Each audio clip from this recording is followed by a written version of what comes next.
As you can see, today we'll be flipping the script and Mike will actually be in the hot seat. How much of that outrage do you think still exists today? Willing to sacrifice things. I think what people often want is a very unbalanced equation. Want to be, sort of on 5 different boards, run 2 organizations, blah, blah, blah, blah. And I also want to have lots of free time, no commitments, no time. I don't want any location bound work. You're like, wait. You can't have everything. What is something we're not taking in as probably as much as we should be? I would love to be able to be like, I'm done. I've never been done in my life. How would you describe the perfect leader? Like, I would never hit somebody. I'll hit you. But I'm gonna hit you. Yeah. I'm gonna hit you in Montgomery.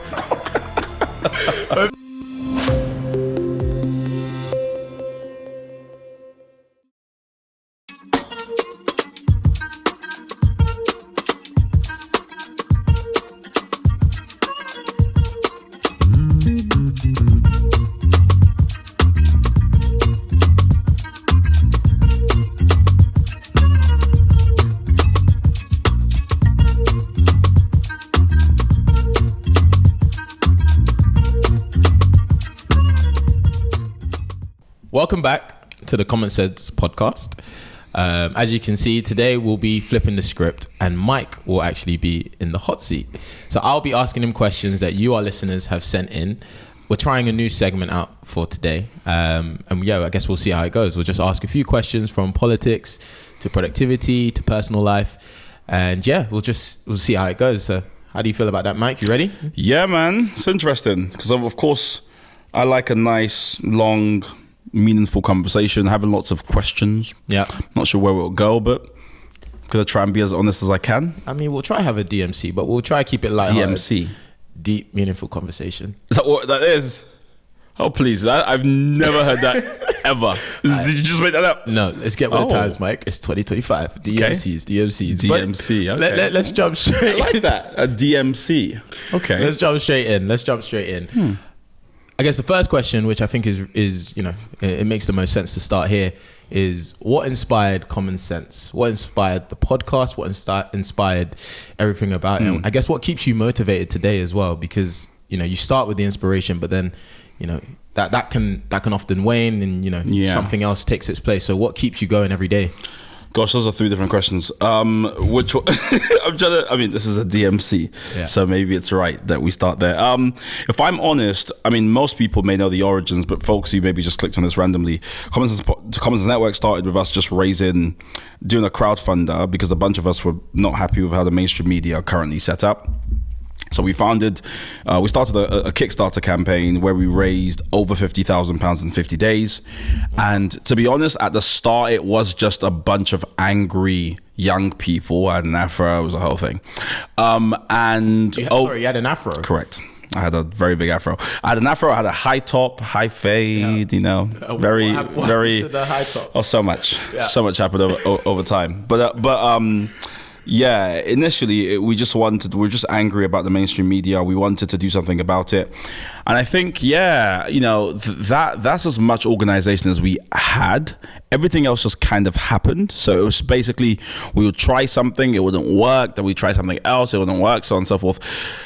And that's been the journey of the organization, just evolving around what works, what doesn't work, trying to stay true to the North Star. The podcast, if I'm being very frank, I hate podcasts. I'm not a podcast guy. I prefer documentaries. I prefer films, sort of highly curated, well-made, that sort of thing. The thought of people just talking, I'm just like, that doesn't sound interesting to me.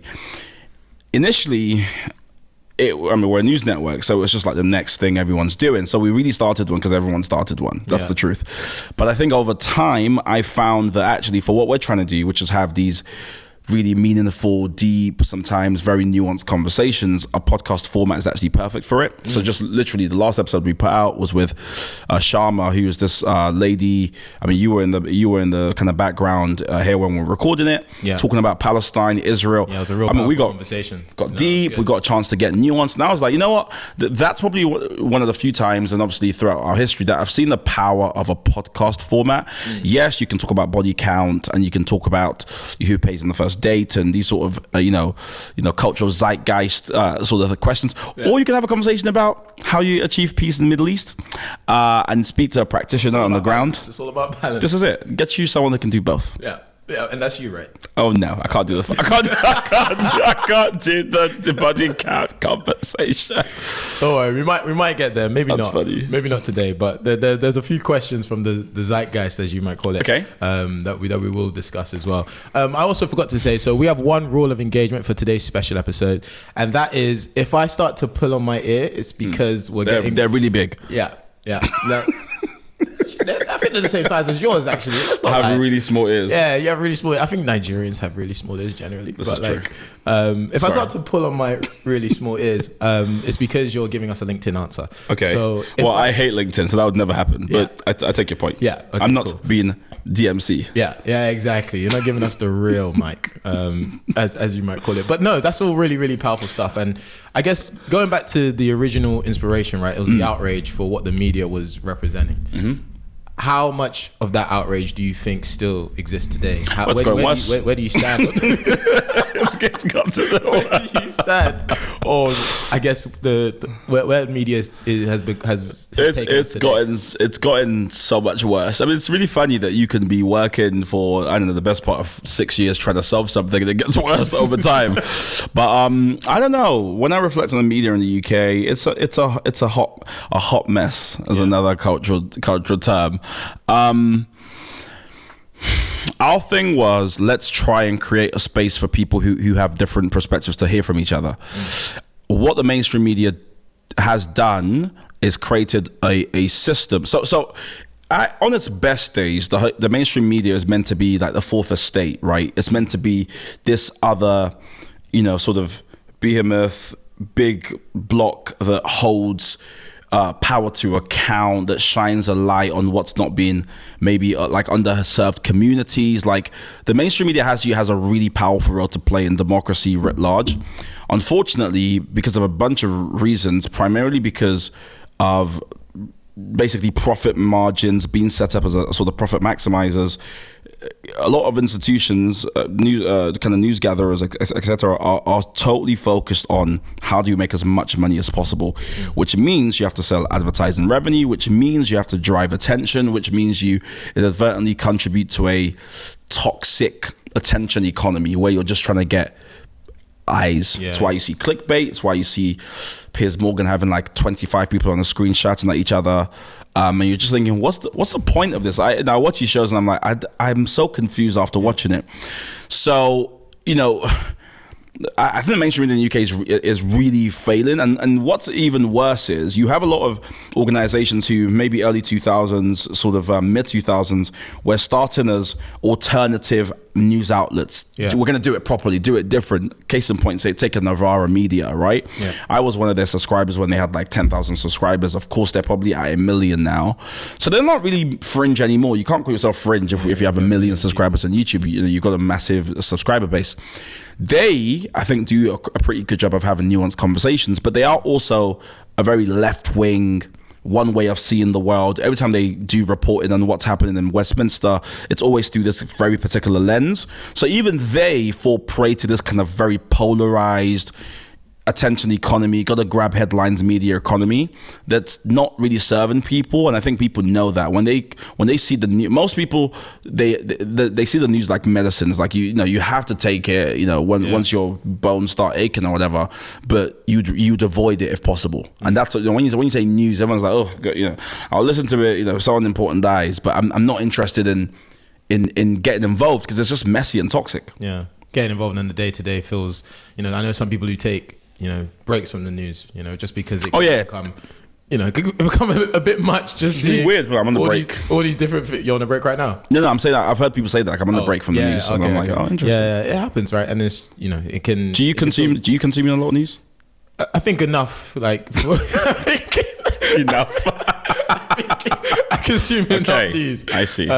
On the day to day, I'll click BBC, I'll click Sky News. I get a question though. Why do you pick those ones? Because I asked someone this the other day in the office, like why? So they don't work on our news side; they work in the studio. And I just asked them, I was like, "What do you listen to?" They said News, BBC, and I said, "What?" BBC. They said Financial Times. Why?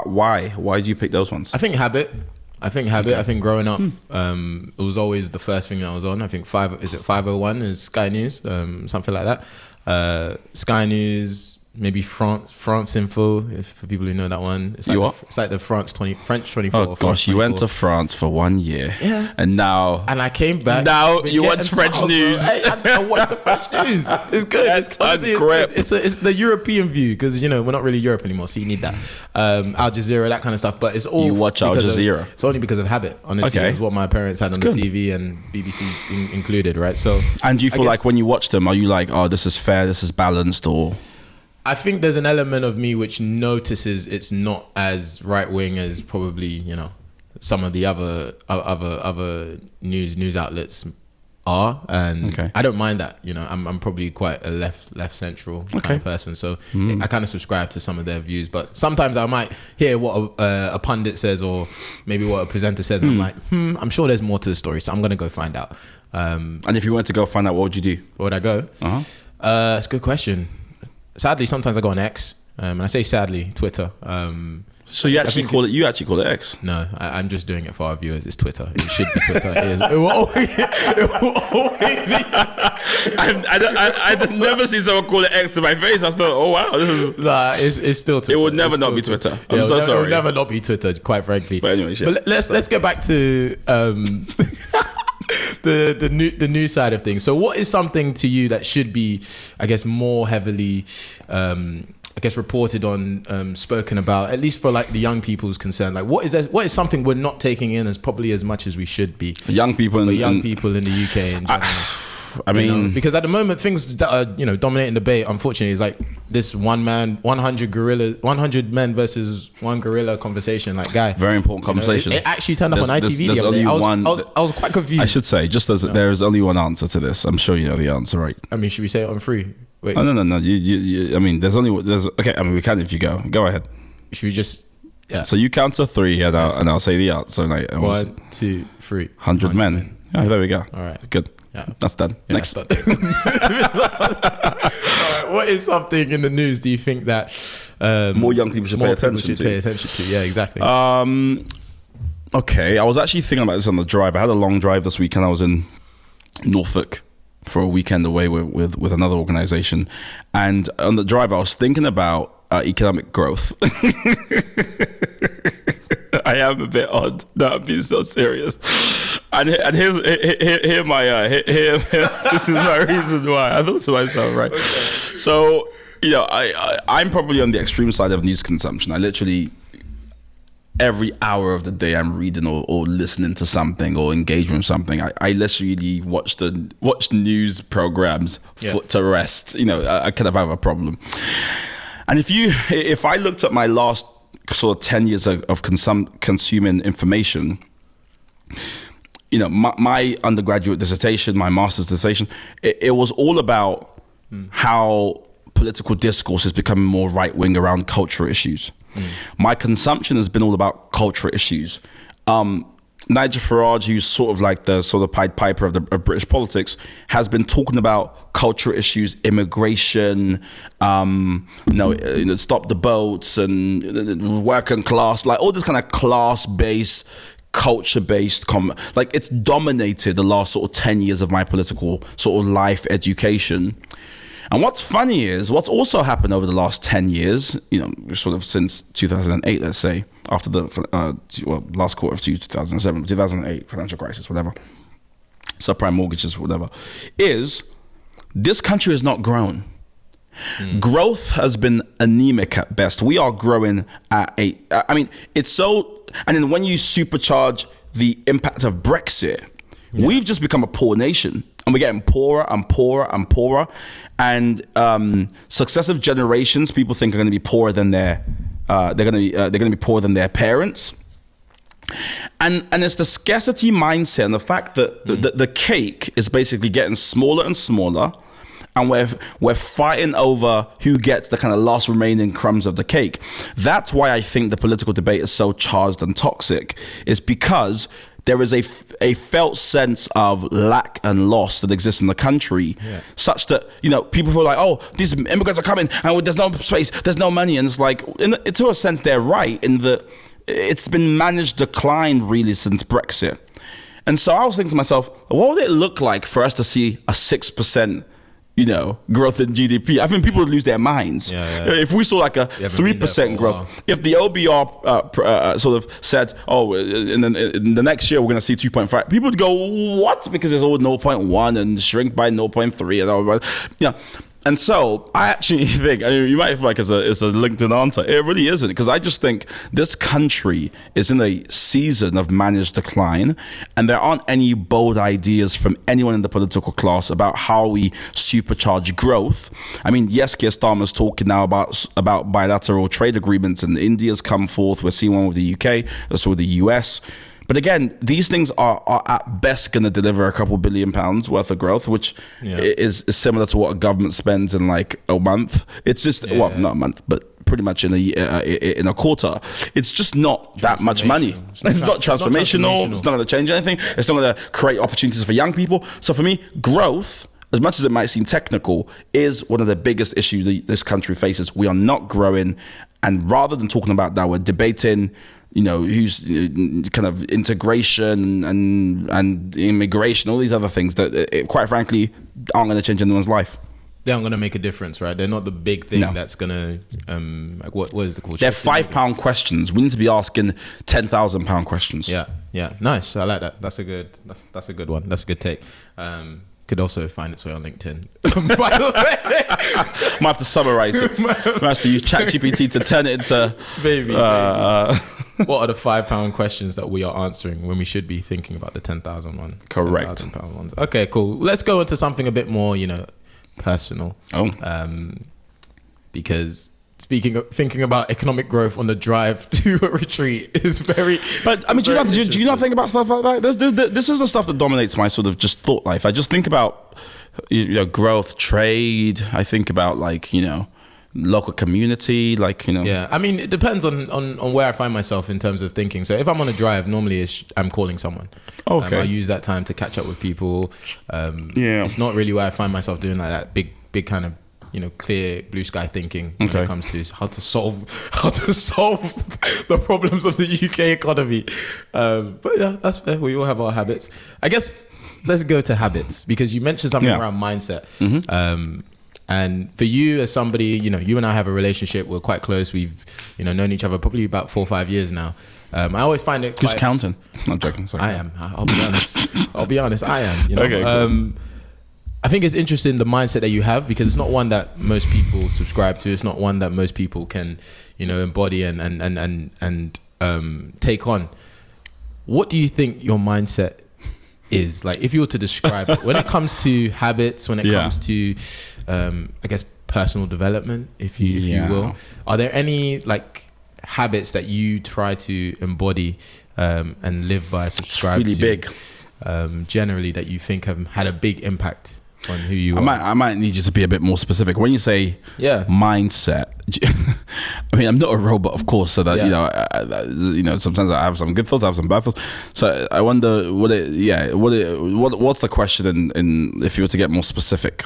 Yeah, so the question itself is, and I've lost it for a moment. No problem. But even if you just use maybe different words, it might help me get it more. Because when you say, what is my mindset, in what sense? So like you mentioned something like scarcity mindset, right? Okay, cool. Earlier.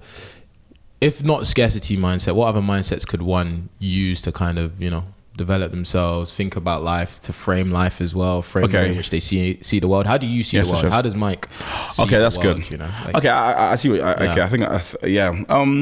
I mean, oddly enough, I was having this conversation with someone. We had a full team here last week at some stage, and we're just talking, and we're looking at in our office and studio. There's pictures, there's frames, there's pictures everywhere. I like pictures, like frames, and we were just talking generally, and I was saying that for me, one of the most important things, or one of the most important parts of a picture, is the frame. So I'm quite obsessed with framing, which means how something's being thought about. I mean, obviously, I studied philosophy at university, so we spent a lot of time pontificating around framing. But pontificated, just saying a bunch of random stuff, basically, around framing. That's what my degree was, is just chats about how to think about something. But so I do spend a lot of time there, and Yeah, like the scarcity mindset thing is a frame, because the truth is, with immigration is such an interesting debate, because net migration, sure, is increasing, but it's increasing all around the world. Like, humans move around. It's not breaking news. But the way Nigel Farage just framed it, and using words like invasion and swarm and boats, it conjures this image of undesirable people coming to steal from us at a time where we don't have much to give and we're crumbling. And so with that framing, people of course get scared. They're like, oh my gosh, something's happening, and they just vote for people who say they're gonna stop it. They don't even care about what the people say. I remember, I was watching Question Time not so long ago with Richard Tice, who's the deputy leader of Reform. And they were asking him, obviously you guys now have some power. Obviously you've won all these councils. What are you going to do? All these mayoral seats. What are you going to do? And he was like, well, we're going to save money. We're going to negotiate better contracts. And I thought, that's it. Like, what imagine you're like, something existential is happening. We're going to change it. And you ask, what's your plan? And we're just going to be better. It's wild to me. Now, the truth is, no one voted for Reform because they unveiled some detailed policy plan or a 3-step plan. It's just because Reform has been very good at framing lack and scarcity and fear. And so people vote for them as a kind of antidote to that. That's the truth, right? They haven't actually said anything. Another framing is to go, well, why don't we grow the cake? And if we grow the size of the cake, there's actually more to play with. Rather than how do we manage what's shrinking, you could say, how do we think, to borrow your term, some blue sky thinking, strike up some new deals, grow the actual cake. And now the question is, yes, of course, how do we ensure migration is fair and illegal migrants are being kind of dealt with, etc. But actually, we could have a abundance mindset of, well, how can we use AI to supercharge growth? How can we lead? I mean, the UK gave the world the internet. We gave the world penicillin. The first computer was built in Manchester. It's in there's so much that this small country has done for the whole world. Literally, English is spoken around the world. Now, how we spread that, we can have a conversation about. But of course, we've always been punching above our weight. We have an outsized impact on the world. For a tiny island that has terrible weather, we have such an impact. And so, rather than retreating from the world stage, we should be asking ourselves, how does the UK enjoy the same kind of prominence that's non-toxic? And obviously I'm not going to talk about empire and stuff like that, but how do we contribute to the global economy and the global conversation? Like that's a new mindset that unfortunately no one's really speaking about. So I know you spoke about personal, but for me it comes back to framing. On a personal level, I'm quite pretty stoic, but I would say equally quite optimistic. I would say I like can-do-ness when people kind of go, let's make it work. I want to do this, rather than, it can't be done, or this is wrong, this can't work. I struggle around kind of like people who don't have initiative and sort of make things happen. People who kind of like, I asked them, they said no. I'm like, but find a way for them to just get there. Just get there. Correct.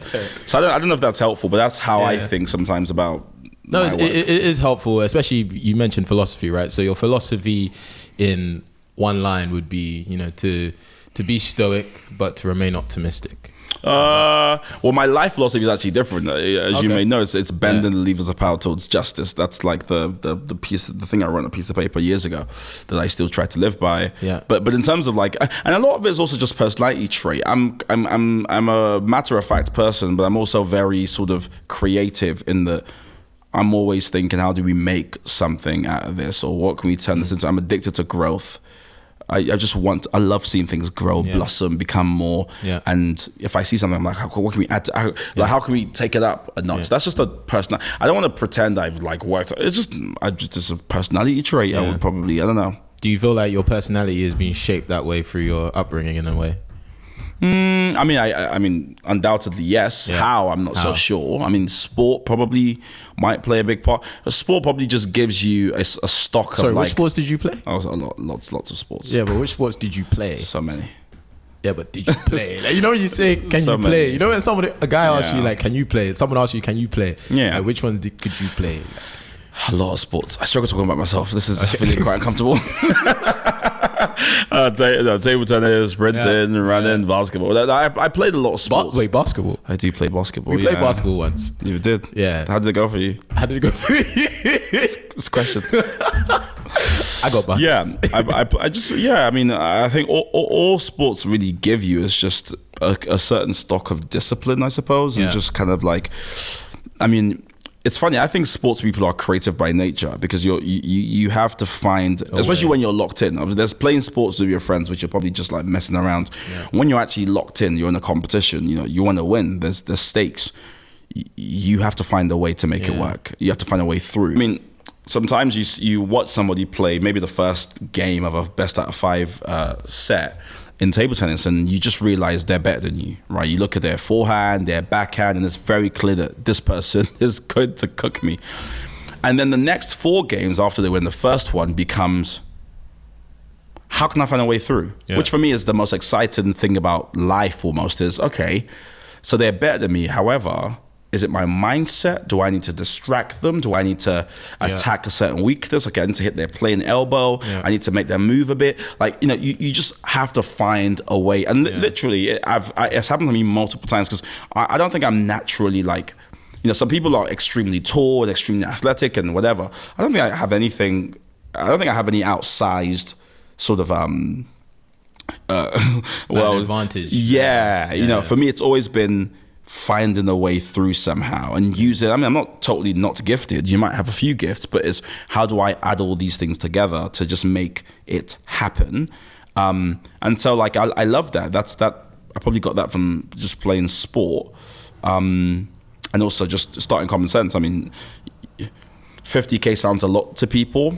That's probably the price of like, maybe like 2 decent cameras, and then someone's wages for like 7 months. That's all we had. Yeah. And then you were talking about taking on the BBC. And we're so naive. We're like, we're gonna take on Sky, and it's like, really, buddy? Really? Like literally, probably someone mid-tier earns the whole operational revenue of your organization within the organization that has like thousands of people. So you get the gist. So we've just found a way through, and we're still finding a way through. We're in no way done. So that's super interesting, man. And honestly, with the concept of navigating your way through, being resilient, kind of problem solving on the fly, being creative, it all speaks to this idea of leadership as well. I think if your leader can embody a lot of those qualities, it bodes very well. And obviously we can see with Common Sense is still doing an amazing job. I guess on leadership now, there's a question here of how would you describe the perfect leader? How does a perfect leader? I mean, I'm a Christian, and so I've done, and I used to even have an organization all around leadership, so we can talk about that ad nauseum. If I was to say one thing, I would say as a Christian, I go straight to Jesus and how he led, and he sort of displayed or kind of exemplified this idea of what we now call sort of servant leadership, which is not a leader that leads from the front, but one that leads from like almost behind, for want of a better term. And so rather than having a sage on the stage, you have a guide on the side, right? So he wasn't just in front and I'm so great, everyone just copy me. It was, I'm going to facilitate and help bring out the best in you. So I think the perfect leader has a servant mindset, which means the well-being and the output and productivity of his team is his sort of primary concern. And then he tries to basically maximize everyone's effort. So whatever everyone submits, how do I maximize it towards the achievement of like a goal? And so you are trying to create incentive structures. You are trying to support and help development. You're trying to bring out things in people that they don't even see in themselves. It's sort of about cultivating, recognizing things in people. And also, let's be quite frank, of course, the perfect leader does not exist. But so long as someone's moving in that direction and trying to bring things out of people, for me, that's like a good sign. And that's what a leader should be doing. Yeah. Any funny moments being a leader of common sense? Funny moments, particularly on the podcast as well, because I'll be honest. This is probably my first podcast. Right. Well, you're doing a great in front job. of the camera. Doing a great job. I'm doing my best, and this is hilarious. Like, this is so cool. Like, this is you and I in a studio that's pretty much like just the two of us. Yeah. Having an intimate conversation. Not that we haven't had this before. Yeah. But in front of the cameras is another thing. So I don't know. So does it feel different to you that there's cameras here, or does it just feel like a normal conversation? I think it's a bit of both, right? Like, there's, obviously the idea that you don't really want to be stuttering too much. You and I could, have long pauses of conversation where we literally just sat there thinking, interesting take. 2 minutes passed by. But what about, and then, we sometimes do that, but, here's a bit of a different vibe. I find the cameras kind of interesting because for me, not that I've always sort of done camera stuff, but I've always been presenting. Yeah. Literally since I was 13, 14, I was always doing presentation, doing a speech here or trying to run for this thing or run for that thing. So after a while, it does become hard to decide. Like, there is a sort of mode you go into, which is just, for me, it's not even presenting mode. It's more like publicly speaking or publicly conceiving of an idea in real time mode, if you know what I mean. Yeah. So it's, for me, I think I have two main modes. One is like work mode, where I'm just like, I'm terrible at multitasking. Like, literally, if you start talking to me, I start typing what you're saying, that sort of thing. I like to zone in, just focus. I might have some stuff in the background for distraction. So that's one mode. And the second mode is typically in everything I do, I'm in some sort of position where I have to say things to a team or publicly. And that's the second mode, is how do you basically craft an idea publicly whilst people are listening. Yeah. And those are the only two modes I think I have. And what's difficult is finding a sort of third mode, which is just chilling with people mode, because you end up sort of sometimes falling into the kind of, and that's the, and people are like, it's not a podcast, buddy. We're not there yet. Right. It's not a speech. Right. I'm not your team. Just having a chat over coffee. Just having a chat. And so I struggle with that sometimes because I spend so much time in that other mode. Yeah. Okay. No, that's interesting. Such is life. Let's go down the trajectory of struggles. Okay. Right? And something that maybe you struggled with that people wouldn't necessarily know that you struggled with. I don't want them to know. Yeah. No, I mean, keeping it relevant. Just making or creating something that doesn't exist. I mean, listen, we're in the studio. Yeah. We've had studios for years now, probably coming up to 3 years. Yeah, 3 years and a bit. At some stage, the Common Sense Network was a sketch, a doodle, on my notebook for uni, like my macro. I bought a macroeconomics 101 whatever notebook, and I remember doodling like a thing like Common Sense, and maybe we'll have this, maybe like in university. So that was it. Literally was not. It did not exist on any conceptual level. It was literally a doodle. No, it wasn't a business plan, whatever. So fast forward, and there's staff, there's things, there's whatever, organizations, there's awards, there's all these different things that's happened over the years. It is crazy what can happen in like years, right? Yeah. And so if you ask me about struggles, it would. I mean, the easier question would be like, do I have any like good days? Because there's a few of those, but there's so many setbacks, so many.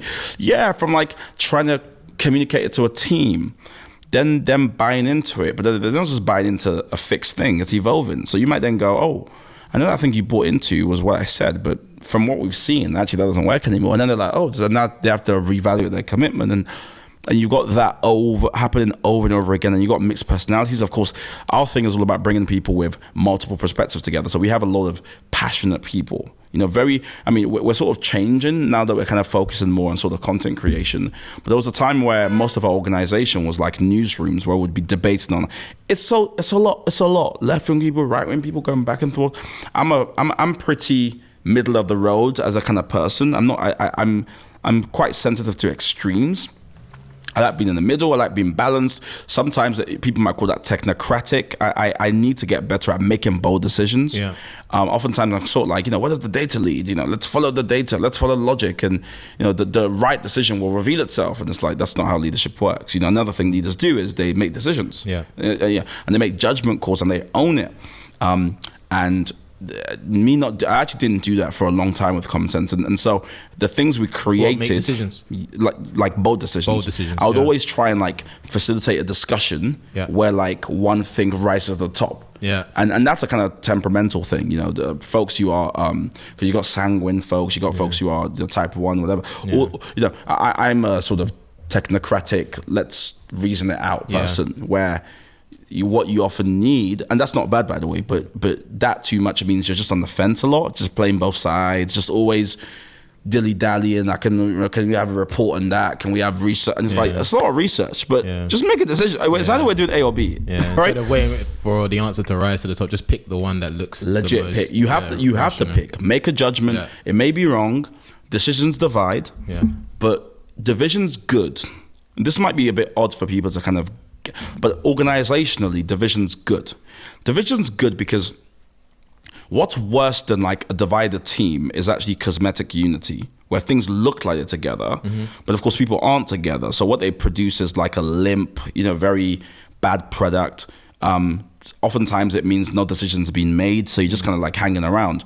When you make a decision, it divides. And when you have a team, you now have people who are for you, who go, I agree, and people who don't.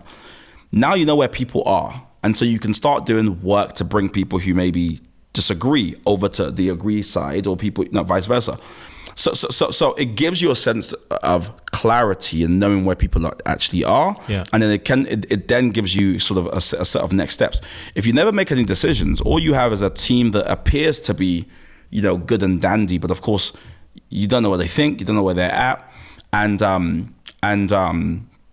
think a lot of people, especially startup folk or people young getting started in whatever, are petrified because they're like, if I decide and 4 people leave, it's better that they leave because they're not even with you as it stands. Like, you think they're with you, but they're not, because you haven't made any decisions. You haven't made any bold decisions. You haven't made any judgment calls. And having 4 people who are like totally zoned in, like, this is the way we're going to go. It's much better than having 100 who are kind of like, I don't know. And it's a sense of direction that we all need, right? Like, at least that way we can decide if we're going there or not. But if there's no sense of direction, then we're all kind of just aimlessly floating around in this, I don't know, this ether of ambiguity. No one likes it.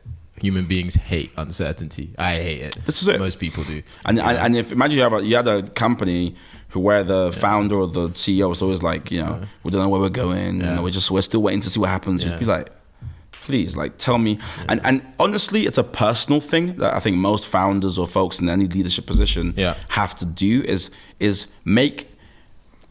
If your main desire is to be liked and loved and for everyone to be happy around you, then you have no business being in any sort of leadership position, because of course it might feel like you're doing it for the team, but you're really doing it for yourself. It's a very selfish way to lead, to prioritize everyone being happy around you. It doesn't help anybody. Everyone ends up being unhappy because you just don't really deliver. And so I'm not saying be harsh and brutal, but you do need to make decisions. And some people will say it's not for me. And the quicker you can get to that space, the better, because if you have a team of 10 who are interested, if you can get to a stage where 5 are like, okay, I'm definitely down, and 5 go, not for me, you've won. What you don't want is to lump around those 10 people for the next 10 years. And you're like, why are they not producing anything? Because none of them really care. And you've never really sought to ask them or make a decision that reveals that. Does that make sense? Yeah, you can't. I mean, I've had it in personal experience where you have people on a team who are incredibly bought in. Yeah. And there's nothing worse than being incredibly bought in and being on a team with somebody you can tell is not incredibly bought in as well. Because now I feel like I'm doing double the job, particularly, you know, in the startup space where you're not being compensated in the same way that something else you could be doing, albeit less passionately. I'm not as passionate about that, but there's nothing worse than being passionate about something and working with someone who you can tell they don't care. Correct. They don't care as much as you do. Correct. You know, because now you start second guessing yourself. Why don't they care as much as I do? Should I not care as much as I do? And it doesn't help anybody. It doesn't help the speed. It doesn't help, the momentum which you need. And you're in meetings now, kind of like trying to get some people to speak, and they're not speaking, and you're trying, and someone else is really speaking, and you're like, okay, I don't want to quench the person who's really speaking, and it's weird, like, oh, John, do you have anything to say? And they're like, nothing, and you're like, just like, what? Get out. Everyone get out. Everybody get out. We're done. There was something you touched on, actually, which I think will be nice to talk about, maybe. Doctrine of the mean. Okay. Doctrine of the mean. So what is doctrine of the mean? We're getting into philosophy here. We're getting a bit into the philosophy. Now, we work together on the same team. And there is this doctrine of the mean that you introduced to our team. What is it? Why did you introduce it? And what can, our listeners, our audience take from what that is? I mean, there's so many layers we can go. I'm trying to think what's most helpful. I mean, in fact, I'm going to flip on you. Oh, no. Yeah. Yeah, let's do that. Oh, no. Because I could riff on this for hours. But so what do you take from it? Like in practical terms, because again, I can just talk about philosophy, that Aristotle and all these things for a long time. But for those who aren't interested at that level, they just want to extract the good and get on with it. When I said that, when you've read it, again, I'm not asking to give me a perfect explanation, but to of course. How does it land when I introduce concepts like, okay, well, in fact, let me give you an example. So go ahead. It's interesting because when you introduced it to me, it kind of struck a chord with something a previous leader of mine had said, which is have strong opinions but hold them loosely. Correct. And it's this idea of, it's the balance, right? You mentioned being balanced, being center aligned. It's this idea of there are two sides to, again, every coin, right? Now you have the extremes at either end. And typically, neither one is probably great, because one's either, at least in context of doctrine of the mean, one's excess, one's like serious deficiency. You have excess of a lot of something, or you have a serious deficiency in the opposite of that thing.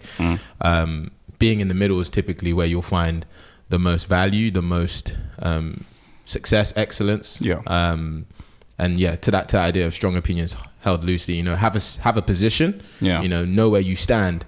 But don't be too, don't be too strongly aligned to it that you can't see the bigger picture. Don't be too much on either side of the spectrum that you won't be able to take in other opinions, be able to change your own opinion and that of others as well. So it struck a chord just in that sense, and I think it kind of aligns with it.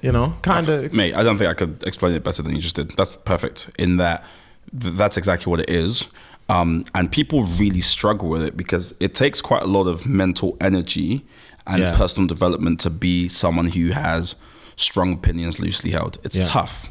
Most people have strong opinions strongly held, right? And so everything's personal to them. Everything's personal. If you say, drop that, it's like, the way you said it makes me, and it's like existential crisis because you just rejected them. It's like, no, I just that idea I think is wrong, and I'm the decision maker in this scenario, so so drop it, right? And even though you've worked on it and you've researched it for 5 weeks, like the process is important. So it's killing me. No, legit, no. Researched it for 5 weeks, and someone's like, let it go.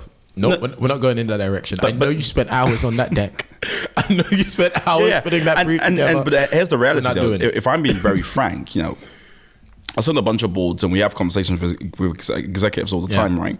And we might be deciding, okay, cool, we're going to go this way or that way. And they go prepare literally weeks and weeks of work on multiple perspectives. And the board might just go, delete all of that. We just want to do this now. That's the business. That is the work. And so if you're going to be at that leadership level, that's the work. It's really thinking, I think money's going to come from here. And after 3 months of going there, there's no money there.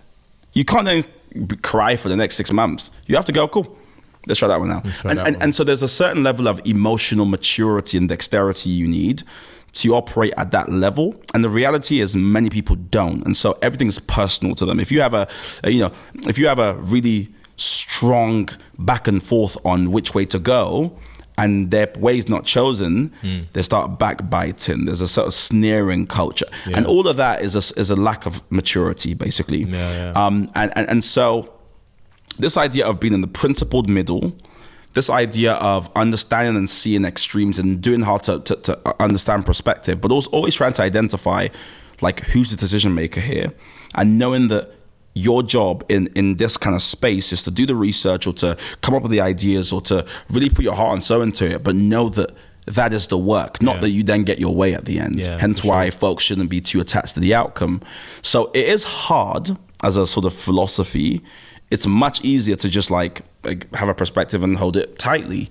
But I think in the long term, it actually gives you better joy, and just to be able to have a big back and forth and just go out for drinks after because you're done. Like that's been done now. That's big. Some people literally for weeks they might start avoiding you in the office because you didn't pick their idea. And again, it's just a sign that they're probably not ready to be elevated to that sort of leadership leadership position where you do need to have tough skin. Yeah. But even away from leadership, it just helps your life to just be someone who you have. To your point, you have a strong idea, but your emotional disposition is not tethered to this, because it's not who you are. That result. It's just not like if I always tell people there was like, because obviously I'm planning to make some big decisions with certain parts of our organization. So we have 3 organizations. And I was like, I'm going to give this up or do this, and they're like, how's that? I'm like, it's the right thing to do right now. I'm not. It's not who I am. Yeah. Like I'm not emotionally attached in a sort of. This is your, and then people might go, okay, cool. Because this is the question I always get. People go, okay, cool. I like this emotional kind of distance from decisions thing, but how are you able to work really hard and put your heart and soul into something if you're not emotionally connected to it? And I say, if your fuel is emotion, that's the problem. If excellence is just your signature, which means it's just how you do things, the way you do one thing is typically the way you do all things. If you have that mindset of, I approach everything from a abundance, creative, excellence mindset, then emotion is helpful because it illuminates your path and gives you some sort of information on, especially if you interrogate it, which way to go. But it's not my fuel. I do things excellently because I'm an excellent person. And so excellence is an extension of my way of doing life. It's not, I don't, look at something and be like, I'm motivated to do that one, so I'll do it. No. I'm just an excellent person. Yeah. If people have that mindset of I'm just a creative person and I approach things creatively, then creativity is a signature of yours, not something you have to conjure up. And then when someone doesn't pick your thing, it's now wounded. Now you're not creative for 6 weeks. And there's that kind of back and forth. You just go, I'm an excellent person. And so give me whatever task, whether I'm on the board or whether I'm in my family, whether I'm playing Articulate, I will be excellent. Oh, don't bring up Articulate.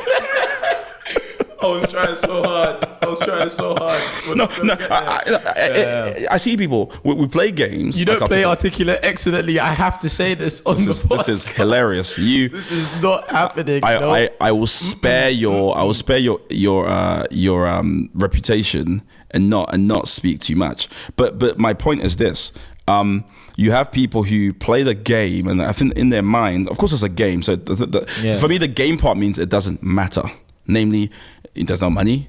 It doesn't add anything to your life. There's no stakes. However, it doesn't mean you shouldn't be excellent. Doesn't mean we should just be like, oh, it doesn't matter who wins. Of course it matters who wins.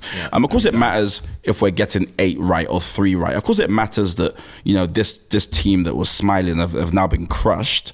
Like all those things matter, right? I don't do trash talk often because I'm like, we're just gonna beat you, and for me, you remembering that we've beaten you for years and years and years to come is.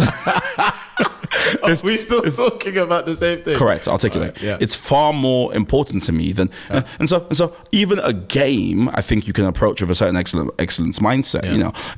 People will be like, someone just maybe this is their first podcast and they send it to you. Okay, and they're like, what do you think? Of course, I'll be gentle, but I'll be honest. I won't be like, this is sick. No, but you still approach it with your signature, which is that if you're asking me, what I'm going to say. I'm going to treat it properly. I'm going to look at it. I'm going to write notes.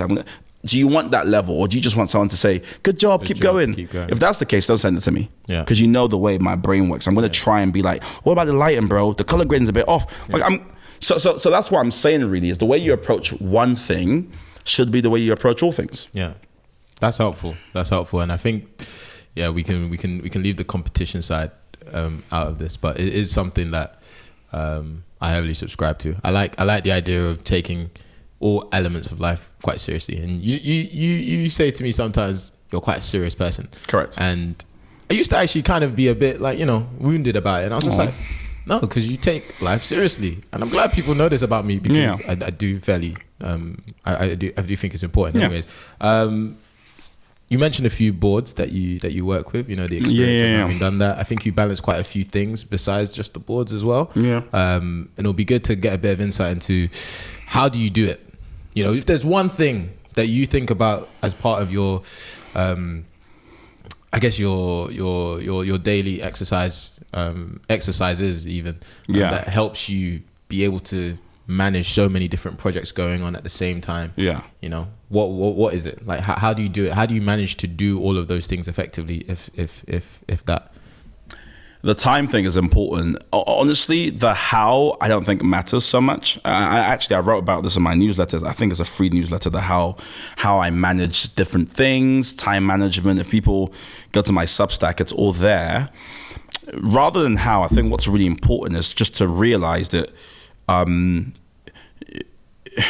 to do different things at the same time just requires sacrifice. And that's the most important thing is, are you willing to sacrifice things? I think what people often want is a very unbalanced equation. They say, I want to be highly sort of pulled. I want to pull myself out. I want to be, sort of on 5 different boards, run 2 organizations, blah, blah, blah, blah. And I also want to have lots of free time, no commitments, no time. I don't want any location-bound work. I don't want any time-bound. And you're like, wait. You can't have everything. Yeah. No, you can't be a sought-after speaker and be like, but I don't want any commitments. It's like, but you have to commit to the speaking engagement. It's like, you can't say, I want to. Do you know what I mean? You can't say, I want to.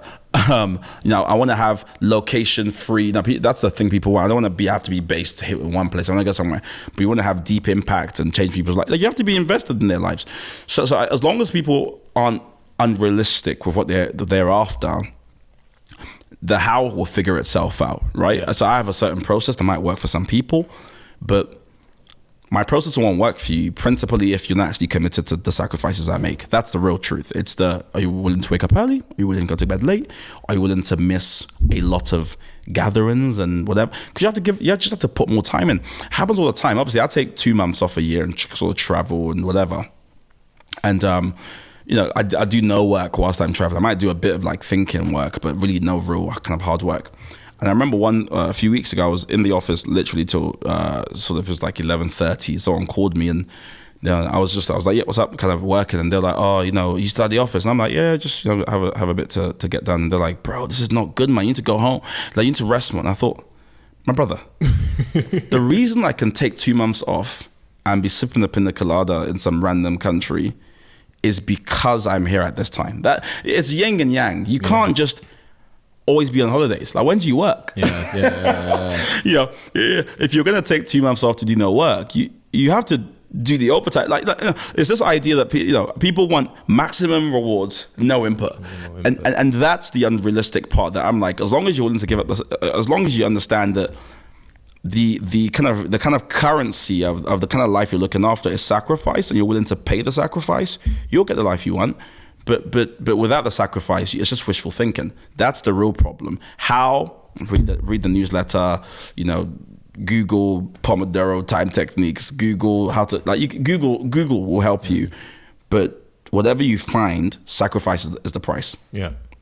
Nice. Sacrifice to enable the prioritization, or just sacrifice? Sacrifice writ large. I mean, of course, if you want to get practical, Sundays I do, on my sort of planning, I actually released a newsletter today about sort of the weekly check-ins, which is what Sundays are for me. There's like systems control. I'm looking at all my indicators, what was last week like? Too many meetings. What was this week like? Is there enough meetings? Have I sent kind of messages to people who are going to be doing something with the week? I'm looking at my to-do list, what carried over from last week. It's a real sort of systems space for me. Sundays, Mondays are typically admin days. I'm just sending out a bunch of messages because of the role I do. Oftentimes I'm holding people up and they're like, can you just review this or check this, or is this okay? So Monday I'm like, yeah, go, that's great. That's what I do on Mondays. Tuesdays I'm at another organization doing some operations work with them. Wednesdays is typically meant to be my I try to do deep work. So Tuesday is deep work on one organization. Wednesday is deep work at another organization. Thursdays are a Sabbath where I don't do anything. Fridays are, well, I play sports, whatever. Fridays tend to be content days where I'm making things, I'm writing things. I write the newsletters on Fridays. Shocker, but it comes out on Mondays. Yeah, but I write on Fridays. You know, people are like, you wrote this Monday morning or wrote this Sunday evening? Of course I don't. I write it weeks ahead and I write it on Fridays. So like, I have that, but that's for me. I'm not suggesting everyone in the world start doing that. That might be based and helpful for everyone. Of course else, not. I have a very specific set of tasks I do. I don't have any meetings I don't need to go to. There's certain privileges I have, but there's also some certain cons. Like, you know, I have to review things. That's literally my role. Yeah. Some people don't have to do that. They just have to go to work, do 10 things and go home. Yeah. I would love that. Like, I would love to be able to be like, I'm done. I've never been done in my life at anything. That is such a weight mentally. Like, I remember a friend said it once. He was like, I'll come to you after I'm done. And I thought, to be done. To be done. To be done or not to be done. That is the question. Like, I was generally thinking for like a good 10 minutes about, have I ever been done? And I thought, I've actually never been done. Because yes, there's all the tasks, but then there's the worry about, is the organization growing? Yeah. Then there's the worry about sustainability. Then there's do we have the right people? Then it's like, okay, but am I well positioned? Do I need to be doing something else? Then there's the opportunities I need to consider. Then I mean, I think that's the difference between being, you know, the leader and the actual founder and organizer, for lack of a better term. It's also probably a personality kink as well. I'm always trying to, but to your point, my point is I have certain benefits, but I also have some significant kind of handicaps, costs and people shouldn't think leadership, say generally, or just running anything is the benefit. It's like, no, there's significant. Yeah. And it's not the nonsense like, people know me. It's not that. That's nonsense. The actual founders who are trying to keep their business on are not. They're not.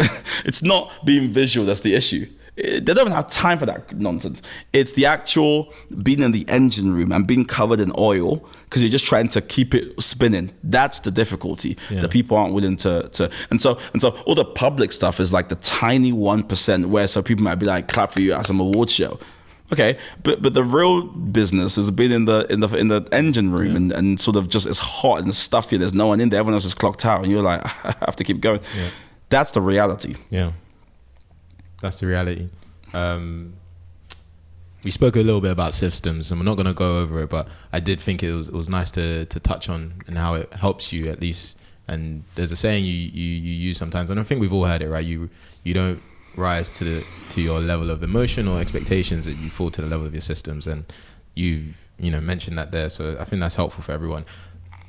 Talk to me now about there's a bunch of pictures in this studio. Yeah. Couple faces, couple historical faces. You got Fella, you got Malcolm X. Sorry, who's the third person? Who's the third person? The lady in the middle. Keep going. Don't hot me up like that. Don't put me on the spot like that. Is her first name Winnie? No. Okay. You thought it was a Winnie Mandela? No. Come on. Who do you think it was? I don't. Who's Winnie? I don't know. Is this your ex or like what's together? That's Nina Simone. Nina Simone. Do you know who that is? Musician.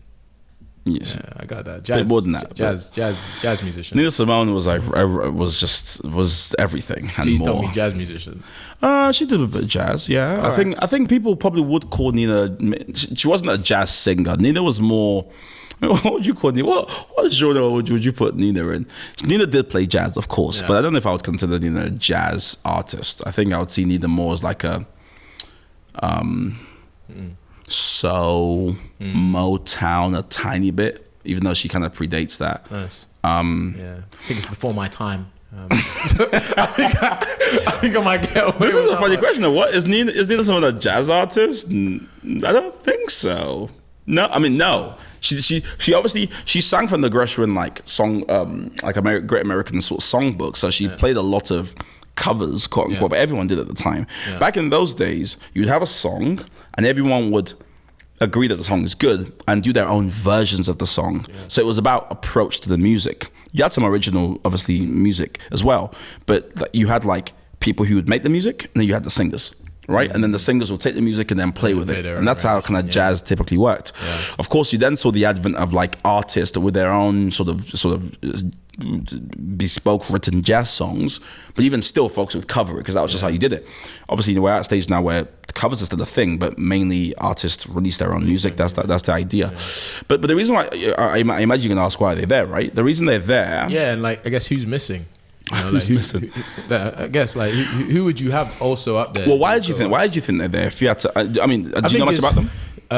Each of them. Yeah, I mean, fella. Well, now you know about Nina Simone. Yeah, now I know a bit about Simone. Obviously, Malcolm X, historical civil rights activist. You know, had his own take on how to approach the whole topic and subjugation of black people in America. Fella also inspirational in terms of breaking the mold against oppression, particularly in Nigeria, but also around the world. He's seen as like that, the two hands up with in the fist symbol.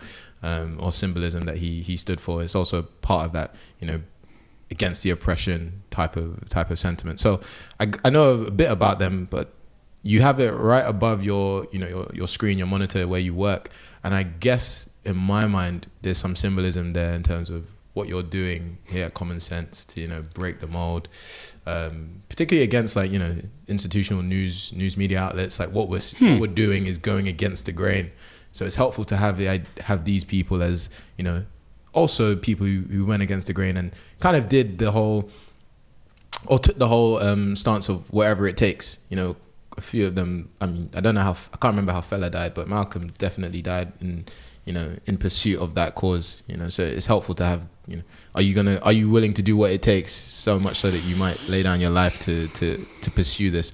We won't go to that extremes because 2025 and, people like to not go that far these days, but it's that symbolism there of going that far, and they are people who look like us as well. So there's that like us, black people. Well, I think that's perceptive. I mean, certainly. I mean, I think all that is true and right. I think the reason I have them up there is probably a tad bit more personal in that you're right. But if I was just to distill it, I would say they're just people who don't follow rules.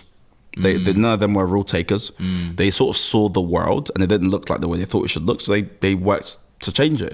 And they used whatever means they could find. Of course, Afrobeat, which Fella's the godfather, is a mixture of all sorts of different syncopations and different genres, with a clave, which is a kind of sort of a Latin thing, which is meant to kind of represent the heartbeat, and that would form the basis of all the music he would write. Now, Afrobeat, I mean, Fela Kuti songs would be 20 minutes long with just like, and he would build on top of that and create worlds with these music. Nina Simone, who, of course, her bipolar became a lot more pronounced in the later part of her life, but in the early part of her life was someone who she was a music prodigy, of course, learned classical piano. So by virtue of doing that, she obviously learned jazz as well, but just created worlds, and she was one of the people who created a sort of like soundscape of the civil rights movement. She oftentimes was there with Martin Luther King. She would be on the stage, she would do the music, he would sing. So he would kind of preach his Montgomery, and she would do a song after. Aretha Franklin, similarly. And of course, Fela Kuti, to your point, it has become a symbol for a certain class struggle and certain anti-corruption. I mean, his mother famously was killed, chucked out of a window in Nigeria, and was a campaigner against all sorts of injustices in Nigeria. But beyond all their accomplishments, fundamentally on a human level, they weren't rule takers. They saw the world, it was broken, and they just tried to do something about it. And they created a world as a result. So for me, this idea of the principled middle, this idea of allowing yourself to be curious with ideas. And I mean, for me, I think it's one of the things in our age that's broken. We have a culture that's just so polarized, and people are so lazy and don't want to steal man other people's ideas or try and learn from other people. I'm like, could we create a world where people actually come together and try and solve some of the biggest problems? Could there be peace in the Middle East? Could we have countries working towards economic growth and prosperity for everyone as their focus, and not a back? Because our politics could be so different. It really could be about who do you think has the best idea about how we grow? That could be our politics, but it's currently about who loves our country, who hates it, who's against the immigrants, who's for the immigrants. It's very toxic and kind of cultural warish. It could be about something totally different. How open should we be as a country to new trade deals? Should we prioritize the steel industry or those could be the debates. But if you turn on the news, it's about immigrants. And that's a choice. And so my thing is, can we create something new or create a different world even? That's why they're on the wall. In terms of who's missing, I mean, I could riff on other people. I do have a friend who's a fine artist who painted that. He's actually coming very soon. Oh, nice. So you get to meet him. He signed it, their originals, all that good stuff. So there's also a practical thing. Those are the ones he drew, right? Meaning comes afterwards. Yeah, those ones I selected for that reason. But you might paint some more. I mean, we'll see. But I could think about other people. Maybe you'll be up there. Why did you do it like that?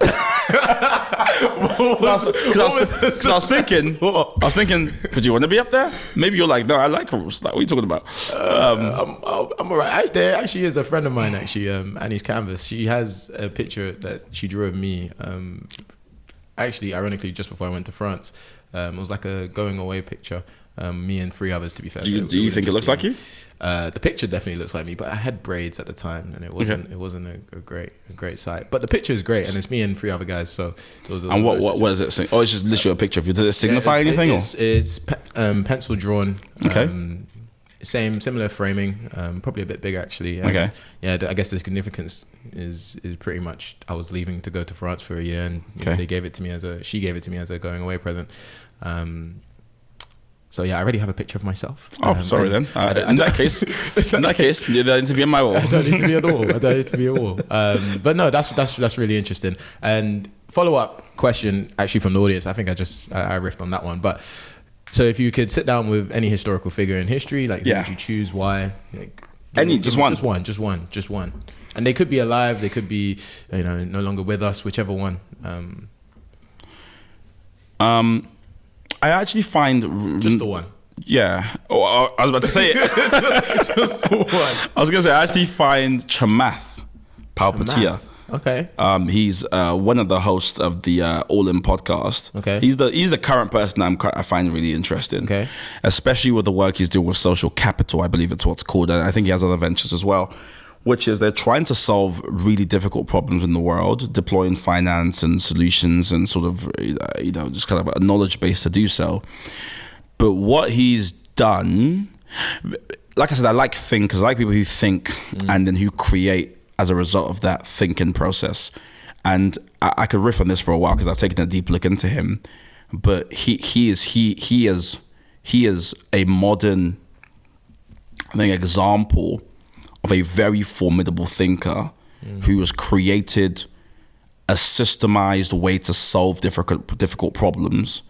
And it's also very beautiful. I'm attracted to beauty and people who, and when I say beauty, I don't mean the superficial kind of like whatever. Yeah. I mean intentional, crafted, curated, carefully constructed. Those sort of things I'm really, and he's done a really good job. And I don't know if he knows this, but there's a lot of people who study him and watch him and see how he moves. Is it the output of his podcast that's beautiful? Is it No. It's his work, his actual work. The podcast is just like, I like to, when there's a chat about rates or like what's happening in the markets, I don't mind having the chat, listen. But it's his personal work. Yeah. So if I could have dinner, it would be with him and just ask him a million questions. Research papers, think pieces, or has he done research papers? You said, yeah. Like what part of his work is? Oh, the organization is built. Oh, the organization. Okay, correct. Sorry. And all the investments they make and all the knowledge they deploy and how they help almost like incubate different smaller organizations to solve difficult world problems. Nice. Yeah. They use capital as their main sort of proxy for doing that. In my work, I'm helping organizations use knowledge to do that. But either way, I think just observing and taking a look at their website and doing a deep dive on social media, he started at Facebook and then I just bit my tongue. He started at Facebook, but there's going to be so much more. Yeah, I would love to have dinner, or if I was to have dinner, it would be with him. Dead, Martin Luther King. Why not? Yeah, Find out why he cheated on his wife. I'm joking. Couldn't make it to the wall though. Probably Come for again? cheating on his wife. He didn't make it to the wall though. No. Yeah. Well, I've never really found Martin Luther King that like I don't have any personal, apart from like I would never do the whole non-violence thing personally. Like, I just wouldn't. I would hit somebody. Okay. Yeah. So Let's just get that on record. get that on the record. Hit some of them guys. I would be a John Prescott. If you throw an egg at me, I'm gonna punch you in the face. Yeah. Right.